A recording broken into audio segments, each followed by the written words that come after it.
Bismillahirrahmanirrahim. Assalamualaikum warahmatullahi wabarakatuh. Saya Ikarojatun dari Jalan Bima Sakti nomor 9. Melalui kajian Bima Sakti ini kembali menyapa Anda, mengajak Anda bersama saya untuk menuju Shiratal Mustaqim, jalan yang ada rujukannya dari pencipta kehidupan ini, dan kita tegak di atasnya dan tegar dalam istiqomah, konsisten. Pagi ini ya saya ngajak Anda untuk rileks.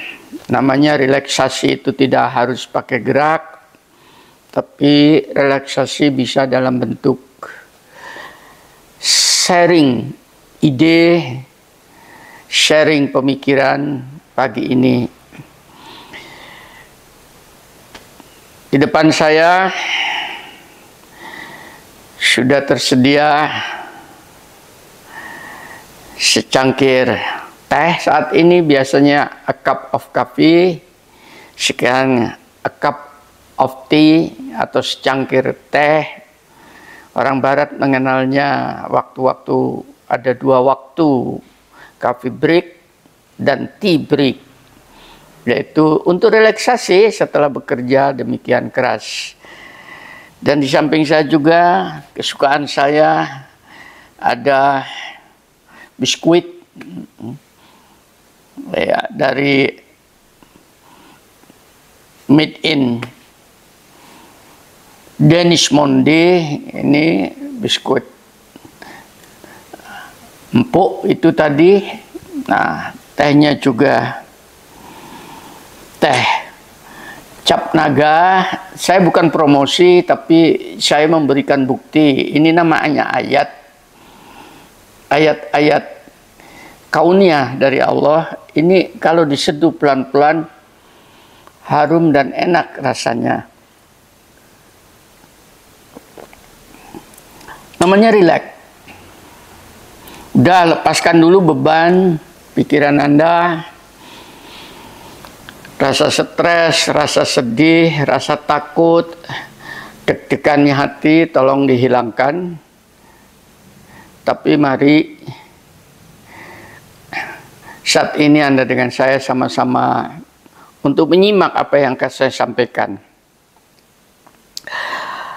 Kenapa kita di dalam hidup itu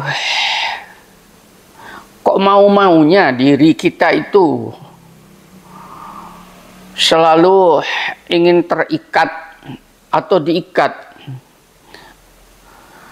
oleh ikatan-ikatan yang dibuatnya sendiri, padahal kita itu fitrahnya manusia itu oleh Allah disuruh bebas hidup. Bebaslah kamu hidup di atas muka bumi ini, bertebaran kemana-mana, cari kurnia Allah, hirup udara yang segar, mencari kawan sebanyak-banyaknya, lihat pemandangan yang indah-indah, cari jodoh yang bisa saling dukung-mendukung, ya, enak, rileks. Jangan terlalu tegang. Dimanapun Anda saat ini mendengarkan tausiah saya ini, hilangkan dulu beban Anda.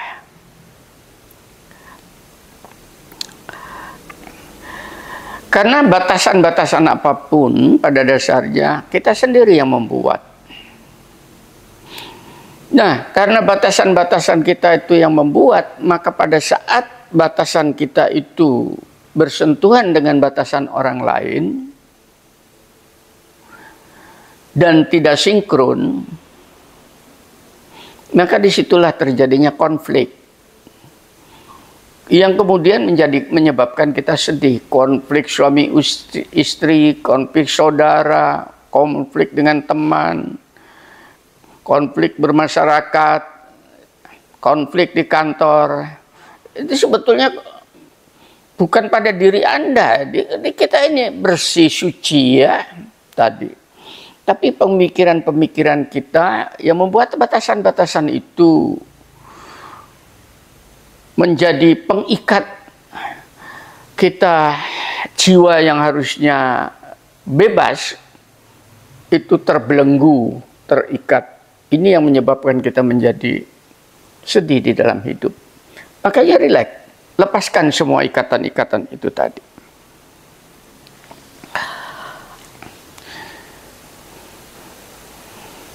Karena Allah sendiri menaruh kita di atas muka bumi ini bukan untuk mengikat, tapi sebagai sebuah kurnia untuk menikmatin karya Allah, baik diri kita sendiri, karya, karsa, dan rasa Allah di atas muka bumi. Buah-buahan yang ranum, pemandangan yang indah, dan seterusnya itu. Bebas Anda berbuat apa saja, silakan.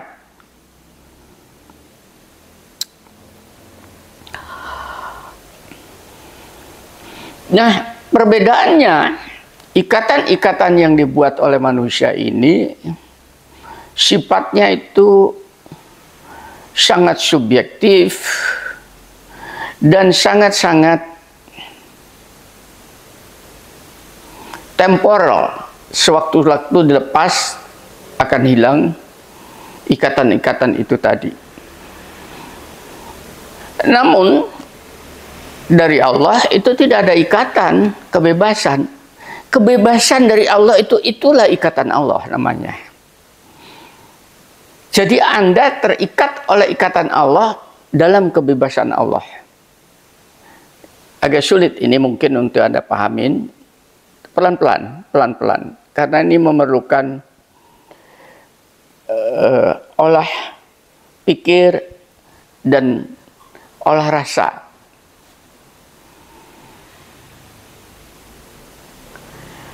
Saya kembali. Dalam kehidupan kita tidak lepas daripada ikatan suami istri, ikatan orang tua dan anak, ikatan antara murid dan guru. Ada ikatan-ikatan, baik itu dalam bentuk peraturan maupun itu dalam bentuk etika dan moral. Itu yang kita buat.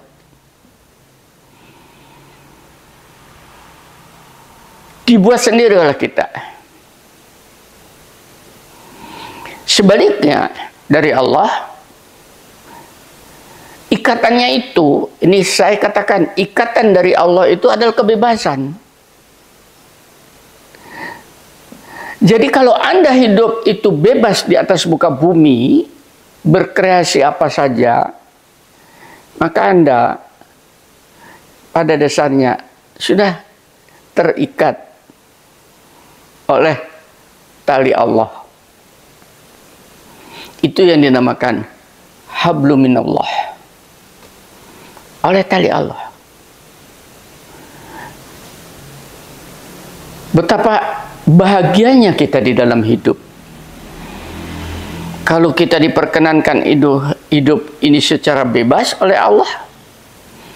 Tapi kebebasan kita itu adalah merupakan ikatan kita dengan Allah. Dapat dua, kebebasannya dan terikatnya oleh Allah. Betapa bahagianya kita, betapa tenangnya kita, dan betapa senangnya kita.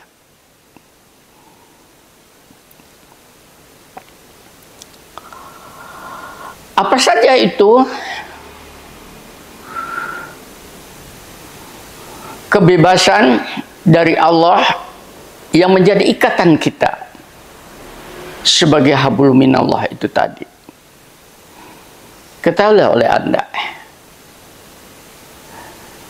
kita oleh Allah bebas hidup, akan tetapi di dalam kebebasannya itu ada ikatan, yaitu usia Anda, umur Anda, waktu Anda untuk hidup. Maka tidak ada seorang pun yang bisa melepaskan diri dari kebebasan yang diikat oleh Allah ini tadi, yaitu kematian. Mau lari kemana Anda? Maaf, jangan stres, jangan tegang, santai. Tapi ini dipahami, ini namanya olah pikir. Supaya Anda nanti pada waktunya Anda akan menyerah total kepada Allah. Tawakal Allah itu di situ nanti. Itu yang pertama. Yang kedua, Anda bebas hidup kemanapun dan dimanapun, tapi kebebasan yang diberikan oleh Allah itu adalah merupakan ikatan dengan ilahi, yaitu apa? Proses ketuaan. Anda dan saya, mungkin yang dengar anak-anak muda, Anda tidak akan bisa lepas daripada proses apa yang dinamakan ketuaan. Seperti saya, ketuaan.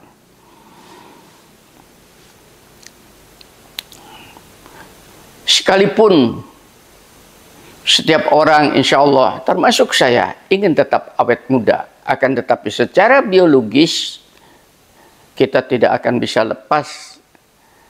Kebebasan awet muda itu terikat oleh ketuaan biologis kita. Dan ini semua sudah dipahamin, sudah diketahui, akan tetapi pernah akan dirasakan itu. Bahwa dari waktu ke waktu, kita melangkah dalam ikatan ilahi, kematian dan ketuaan. Yang ketiga,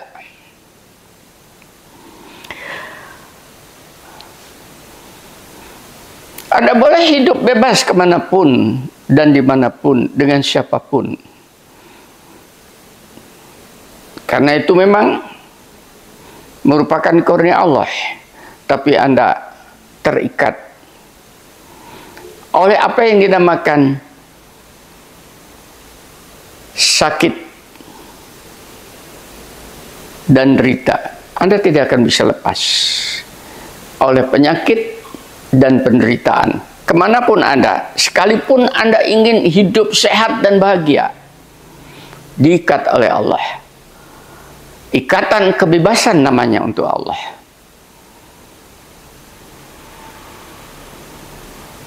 Bisakah Anda bisa menghindari itu? Yang berikutnya,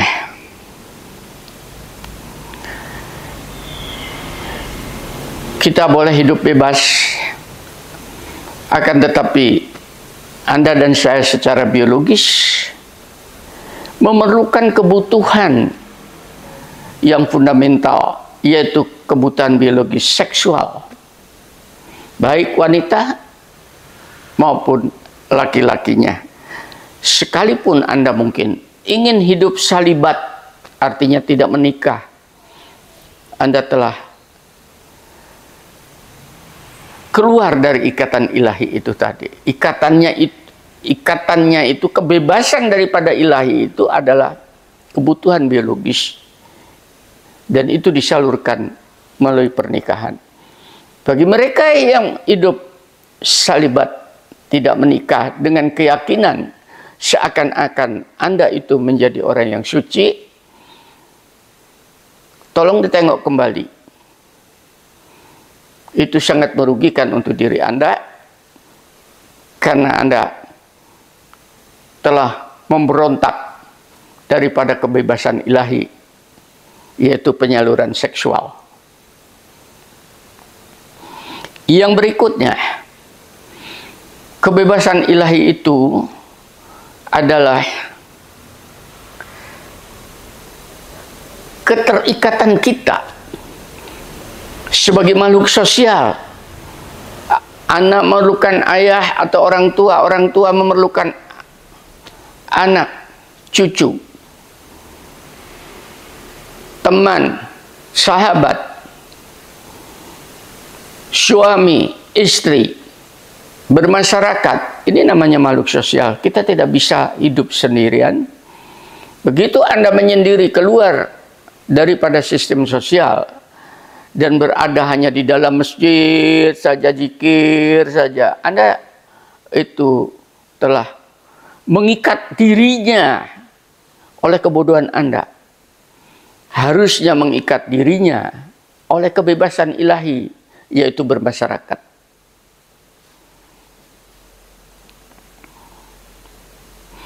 Mungkin Anda bertanya, lalu bagaimana kalau sistem sosialnya itu rusak? Ada dua. Yang pertama, kalau Anda cukup kuat dan punya kemampuan, rubah itu sistem sosial dengan segala daya kemampuan. Itu namanya jihad. Baik dengan pendidikan, pengajaran, percontohan, kebersamaan, dan seterusnya. Silakan. Kalau Anda tidak punya kemampuan, jangan keluar dari sistem sosialnya, tapi cari sistem sosial yang dimana Anda cukup adaptatif di dalamnya, bisa menyenangkan Anda hidup senang, bahagia, rileks, tidak stres. Banyak sekali di dalam masyarakat ini Anda bisa mencari sistem-sistem itu terbuka untuk Anda semua. Lah itu namanya kebebasan ilahiyat.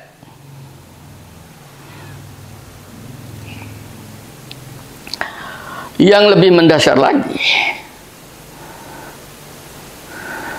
kebebasan kita yang diberikan oleh Allah adalah kebebasan keterikatan namanya. Bahwa kita itu memerlukan Allah, bahwa kita membutuhkan ilahi, bahwa kita mendambakan Dia, baik kita itu dalam sendirian maupun dalam keramaian, tetap kemanapun kita sangat membutuhkan, karena itu adalah membutuhkan fitrah sebagai makhluk hidup yang ada penciptanya.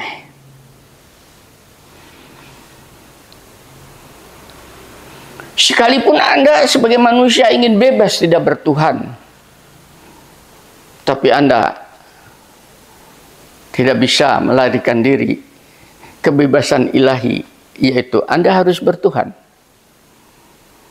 Karena ke ujung manapun Anda melangkah, Anda tidak akan bisa melepaskan diri. Wajah Tuhan akan Anda temui. Pertanyaan saya, mampukah Anda melepaskan diri dari ikatan-ikatan tersebut? Coba renungkan, coba resapin. Tolong dihayatin, tolong direnungkan, tolong diterima dengan rileks tanpa paksaan. Mari kita minum lagi.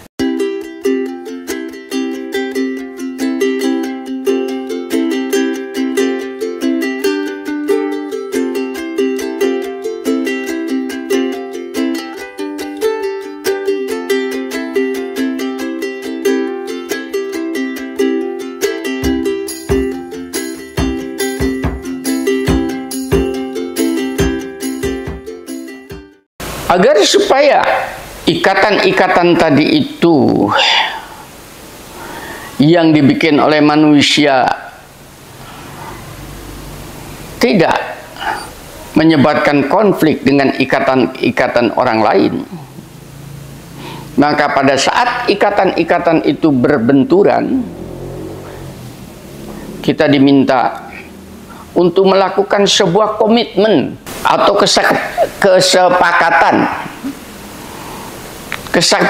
Komitmen itu artinya mungkin kita tidak sependapat dengan ikatan orang lain itu tadi, tapi kita punya sepakat satu, bahwa apa yang menjadi komitmen orang lain itu bagian dirinya. Pasti di situ ada titik tengah, tanpa harus menghilangkan kepentingan orang lain, akan tetapi menuju kepada jalan perdamaian. Itu yang dinamakan dengan hidup sejahtera. Kesejahteraan itu baru terjadi apabila kita itu hidup damai di dalam masyarakat. Dan ini tidak akan pernah bisa terjadi dengan konsep apapun kalau kita tidak sadar bahwa kita ini hidup dalam masyarakat yang berbeda, baik agama, baik suku, baik bahasa, tata cara, dan sebagainya. Bagaimana Anda menghadapi kehidupan seperti itu? Disinilah diperlukan kedewasaan, disinilah diperlukan kebijaksanaan, disinilah diperlukan intelektual Anda sebagai makhluk yang mempunyai mentalitas sebagai seorang pengelola alam raya ini. Ya, bentuknya bisa macam-macam, bisa melalui peraturan, undang-undang, hukum, perjanjian, etika, moral, dan sebagainya. Silakan Anda kembangkan. Bahkan di Belanda dan Belgia itu ada kota yang di dalam kota itu mempunyai batasan-batasan dua negara, dimiliki oleh dua negara itu, sehingga jalan bahkan menabrak rumah itu, yang satu masuk bagian Belgia, satu bagian Belanda. Itu yang dinamakan dengan kota Barley Hertog. Ya, bukan apa-apa, kebetulan saya pernah sekolah di sana, di Belanda. Dengan demikian nyatanya mereka hidup aman dan tentram saja, bisa rileks, bahkan jadi tempat rekreasi saat ini. Ini sebagai sebuah contoh konkret betapa mudahnya kita untuk memanage ikatan-ikatan itu, bukan menjadi sebuah konflik, akan tetapi menjadi sebuah hasanah pengetahuan sebagai manusia bermoral, beretika, dan kita memiliki sebuah peradaban. Ya, komitmen di antara manusia disilahkan dikembangkan sendiri, karena kita dikasih oleh Allah intelektual, pengalaman hidup, pengetahuan, dan sebagainya untuk mengelola dirinya. Tapi ada hal-hal yang menyangkut ikatan-ikatan kebebasan dengan ilahi itu yang tidak bisa oleh kita sendiri, dan itu hanya diberikan oleh pencipta diri kita, yaitu ilahi itu sendiri. Jadi dalam hal ini, apapun bentuknya, informasi tentang ikatan-ikatan yang Anda dapatkan dari ilahi melalui wahyu, namanya pengetahuan wahyu, maka seluruh ikatan-ikatan melalui wahyu itu pada dasarnya adalah kebebasan untuk Anda. Jangan dilihatnya menjadi sebuah ikatan seperti ikatan antara manusia dengan manusia. Tidak. Semuanya adalah kebebasan. Nanti kita berikan contoh.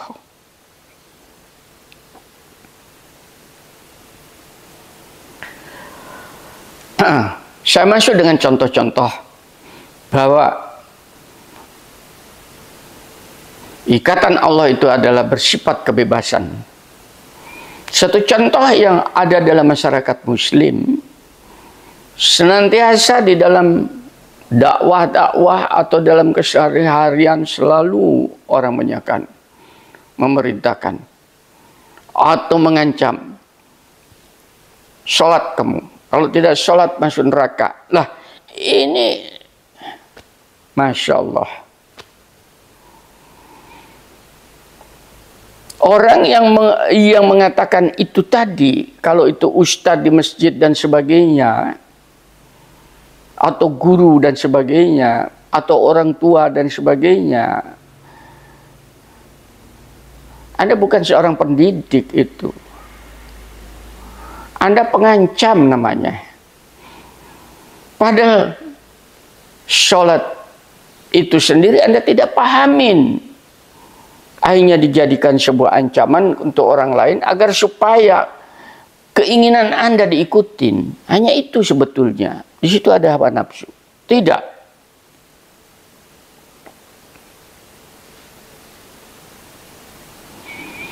Kenapa sampai ada perintah sholat itu? Aqimis sholah. Tegakkan sholat. Bukan kerjakan sholat. Tolong ini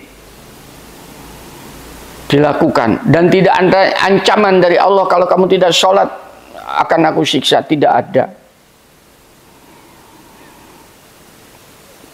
Tapi Allah itu ingin membebaskan Anda dari seluruh problematik kehidupan itu.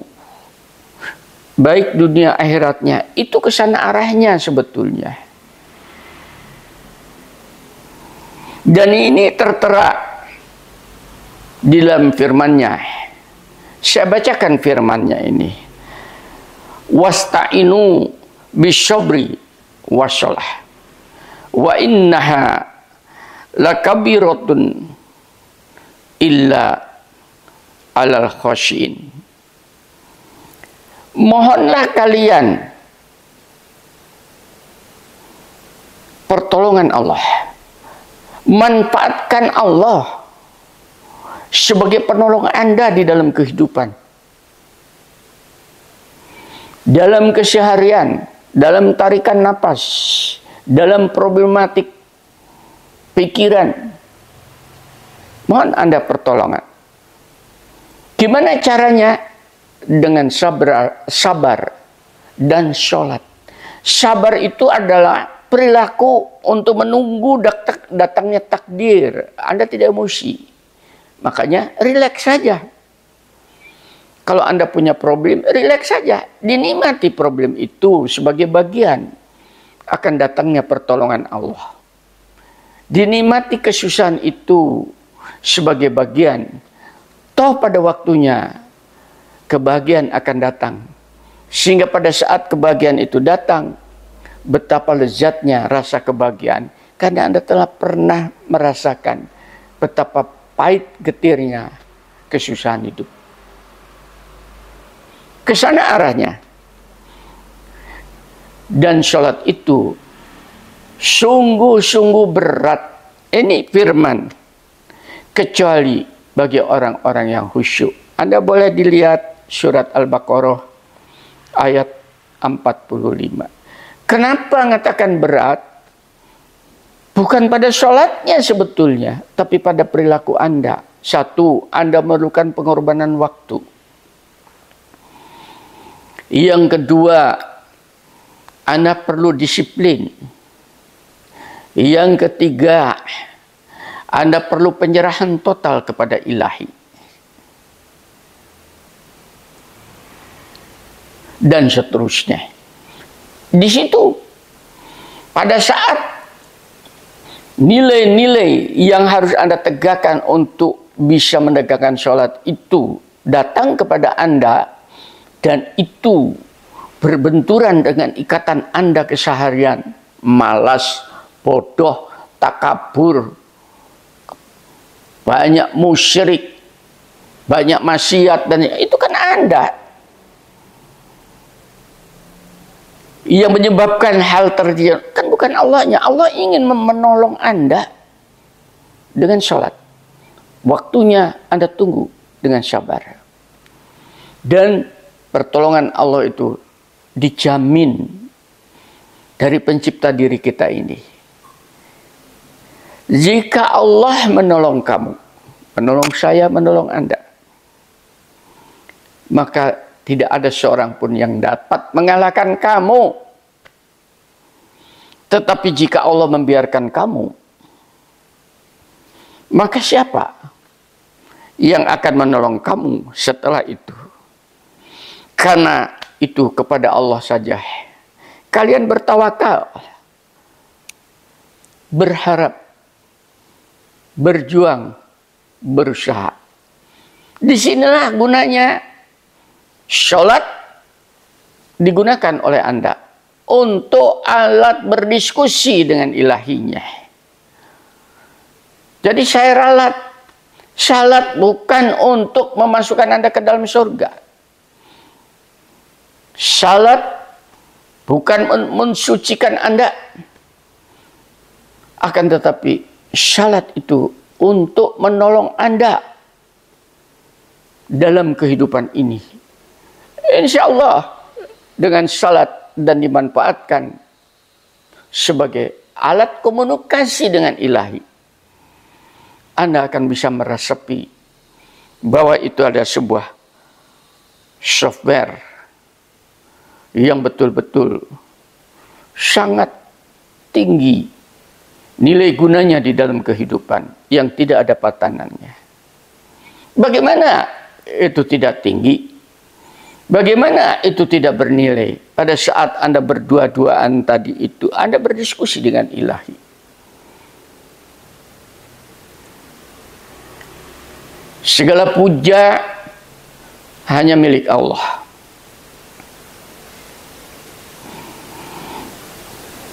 Dan Engkaulah Tuhanku.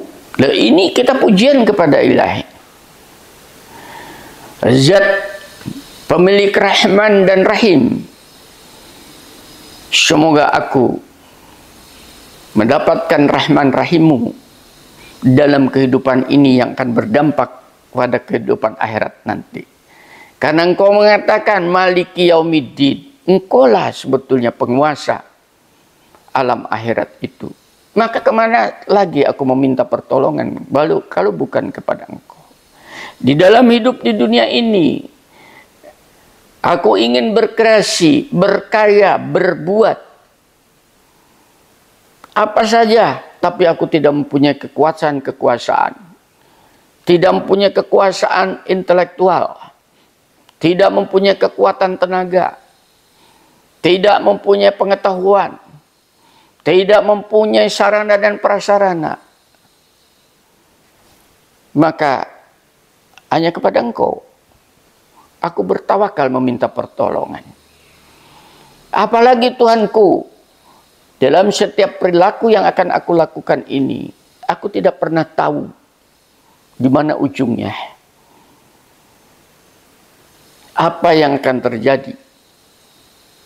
Itulah sebabnya aku meminta kepada Engkau, dan Engkau maha mendengar rintihan hatiku ini, bahwa aku adalah manusia yang lemah. Bimbinglah langkahku, bimbinglah ucapanku, bimbinglah pandangan hidupku, pikiranku, rongga dadaku ini, agar berada di atas kebenaran yang hakiki dan tetap istiqomah, sehingga aku bisa kembali kepada Engkau pencipta diriku ini. Bukankah Engkau maha dengar, Tuhanku? Coba rasakan dan resapkan. Itu alat diskusi. Anda jangan jadi korban oleh orang-orang bodoh.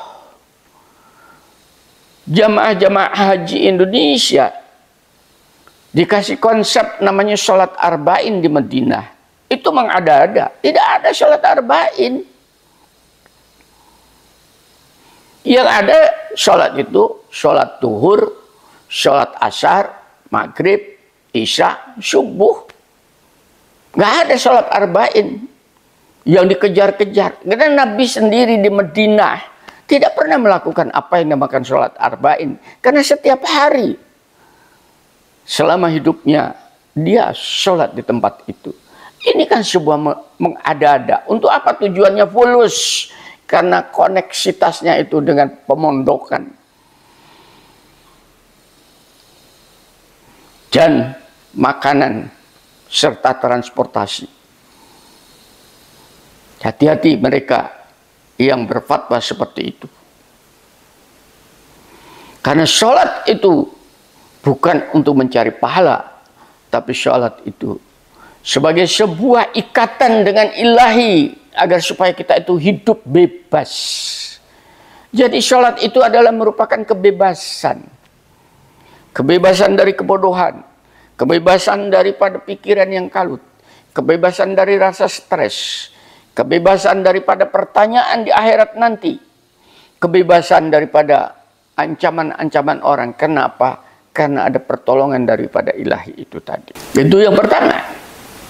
Yang kedua, kalau Anda ingin hidup bebas melalui konsep ilahi, tidak ada lain.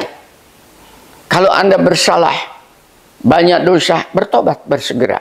Supaya dibebaskan dari pertanggungjawabkan dosa-dosa Anda itu. Jadi aturan tobat itu, ikatan tobat adalah ikatan kebebasan.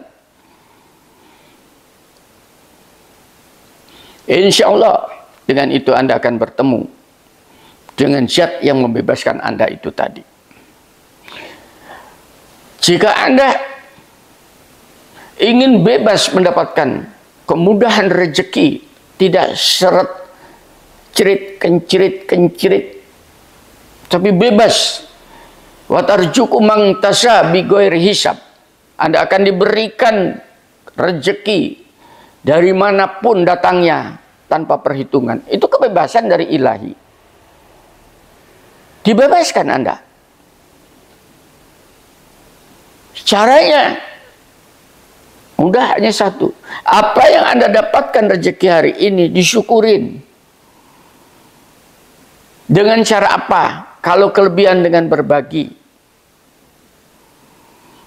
Kalau itu kesederhanaan dengan dinikmatin. Bukan untuk dipamerkan. Itu namanya Anda bersyukur. Dan sebagai rasa syukur, tingkatkan amalan-amalan yang menyebabkan kebebasan-kebebasan ilahiyat dengan ikatan-ikatan dari ilahi itu tadi. Anda ingin perlindungan, tadi sudah saya katakan, bertawakal kepada ilahi. Hanya kepada Engkau pelindung diriku, tidak yang lain. Maka lepaskan diri daripada primordial ikatan-ikatan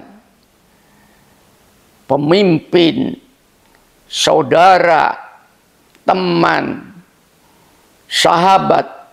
Coba Anda belajar untuk membebaskan diri daripada ikatan-ikatan humanity, kemanusiaan itu tadi. Supaya Anda bisa menyentuh dengan ikatan-ikatan ilahi. Anda akan hidup bebas dalam perlindungannya. Kalau Anda ingin bebas supaya saya bisa menyalurkan hawa nafsu secara benar, itu kan kebebasan. Menikmatin, kalau laki-laki menikmatin lezatnya wanita. Kalau wanita menikmati nikmatnya laki-laki. Ya harus cari jodoh. Caranya bagaimana? Bersilaturahim. Jangan menutup diri. Kenal dengan sebagai macam bangsa. Insya Allah di situ Anda akan ketemu jodohnya. Bagaimana yang sudah lewat?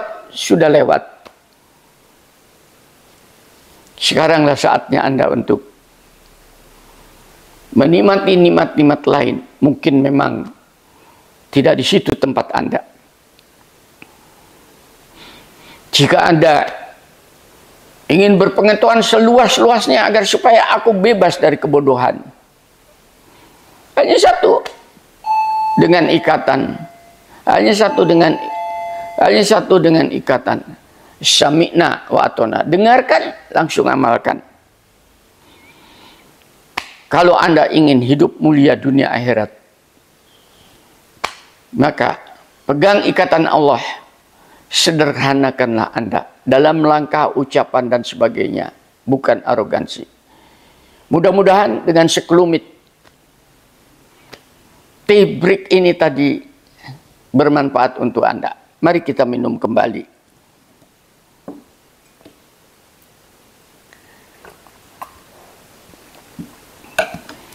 Sambil mencicipi